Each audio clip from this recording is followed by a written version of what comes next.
Bonjour. Euh, Aujourd'hui, je viens nous partager une parole qui m'a interpellé. Donc, une parole dans la Bible, donc, qui est dans Matthieu 12 au verset 36. Je vais la lire. Je lis avec la Bible Sommaire. Or, je vous le déclare, au jour du jugement, les hommes rendront compte de toute parole sans fondement qu'ils auront proférée.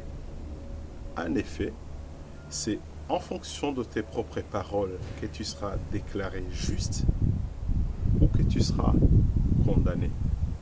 En fait, ça m'a beaucoup parlé, ce verset. La Bible dit aussi que la mort et la vie sont au bout de la langue, en fait. Donc, ça montre la puissance de ce que l'on dit, en fait. Ce qu'il y a derrière, ce que ça représente derrière, dans l'invisible, en fait. Ce qu'on dit, ça crée quelque chose. Et c'est quelque chose de bon ou de mauvais, en fait. Et c'est en fonction de ce qu'on aura produit qu'on pourrait être déclaré juste ou alors injuste. Mais je prie que ce ne soit pas à notre partage d'être déclaré indigne ou injuste indigne du Seigneur. Du coup, vous pouvez me demander, mais comment alors quelqu'un ferait pour avoir que de bonnes paroles? Jésus dit, vous ne pouvez rien faire sans moi. C'est ce que dit Jésus-Christ. Le Seigneur Jésus dit, vous ne pouvez rien faire sans moi. En fait, par exemple, moi, vraiment, par la grâce de Dieu, je demande à Dieu de protéger mes paroles.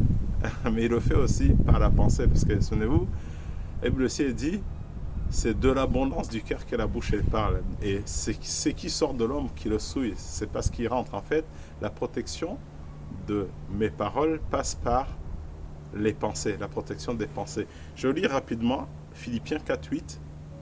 Il dit au reste, frères, que tout ce qui est vrai, que tout ce qui est honorable, que tout ce qui est juste, que tout ce qui est pur, que tout ce qui est aimable, que tout ce qui mérite l'approbation, ce qui est vertueux et digne de louange soit l'objet de vos pensées.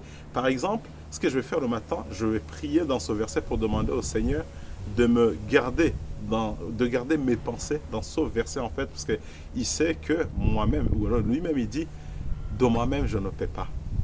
Donc voilà, c'était une pensée que je vais nous partager pour nous alerter sur le fait que nos paroles créent et que par nos paroles, nous serons donc déclarés justes ou injustes. Mais pour notre part, par la grâce de Dieu, en obéissant, on sera déclaré juste. Très bonne journée et à bientôt.